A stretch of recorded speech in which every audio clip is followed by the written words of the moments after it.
Good morning, Ian Crouch with your 8:30 Hunter News update. The Australian Transport Safety Bureau says it won't be investigating a fatal gyrocopter crash north of Raymond Terrace. The aircraft crashed in bushland at Alworth on Saturday afternoon, claiming the life of 70-year-old pilot Philip Wright. Student pilot 53-year-old Tom Zwanek was released from the wreckage and flown to the John Hunter Hospital with serious injuries. The ATSB says gyrocopters are not part of its remit, and an expert from Queensland has been brought in to assist police with their investigation. A Singleton man is due to front court next month accused of lighting 2 grass fires. Crews were called out to the fires on Friday and Saturday afternoon at Rose Point Park and Glen Ridding. The 23-year-old was arrested at a Hunterview home and was granted conditional bail to face Singleton Court on September 14, charged with 2 counts of intentionally cause fire and be reckless as to its spread. Police are asking for our help to find a man missing from the Central Coast. 43-year-old Jonathan Ferret was last seen on Lake Edge Avenue at Berkeley Vale last Monday afternoon. Police and family hold concerns for his welfare as his disappearance is out of character. He drives a silver Kia van and is known to frequent several areas of the Central Coast as well as Birmingham Gardens. We've posted Jonathan's photo on the 2NURFM Hunter News Facebook page. Hume Community Housing has purchased 7 villas in East Maitland in a bid to provide local residents with long-term affordable housing. It comes after data from the Real Estate Institute of New South Wales' latest vacancy rate survey revealed 35.2% of Maitland residents are experiencing rental stress. CEO Brad Braithwaite says it's important residents have secure housing in the lead-up to the National Rental Affordability Scheme ending in 2026. What that means for the people who live in those properties is that they have the security of knowing that a community housing provider, Hume, will allow them to stay in their homes at an affordable rate, despite the fact that the NRAS scheme is finished.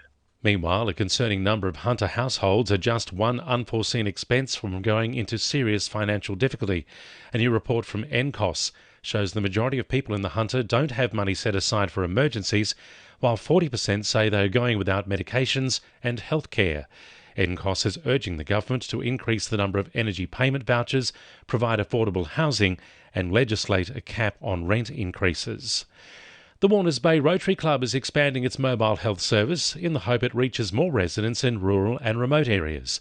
The club's men's health education rural vans are used to transport registered nurses across the state and offer free health screenings for locals. They'll launch their 4th van onto the state's back roads next month. Project leader Adrian Payne says major health issues can sneak up on residents who have limited access to healthcare services. And when the blood pressure is really, really high, again, they don't necessarily know they've got it, they can be in danger of a stroke or heart attack at any time. And as we all know, either of those could kill you.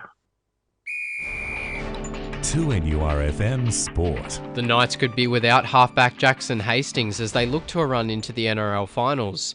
It comes after he was forced from the field in the first half of Newcastle's 42-6 win over the Bulldogs with an ankle injury, following a hip drop tackle made by Canterbury's Jacob Preston. Hastings suffered a dislocated ankle and broken leg following a similar tackle while playing for West's Tigers against Brisbane last season. Coach Adam O'Brien says they'll look for a way to overcome this. Adam Clunes played well today. He's back from injury. He played really well in New South Wales Cup. So, yeah, look, you're never going to replace like for like, but we're, I think it was reported this week, we've had the second most injuries in the last 3 years. We've just got to find a way to get on with it. We've done that in the past, so we'll do it again. The Knights NRLW side got off to a good start in their match to head home a 22-10 win over the Gold Coast Titans, scoring 3 tries in the opening 35.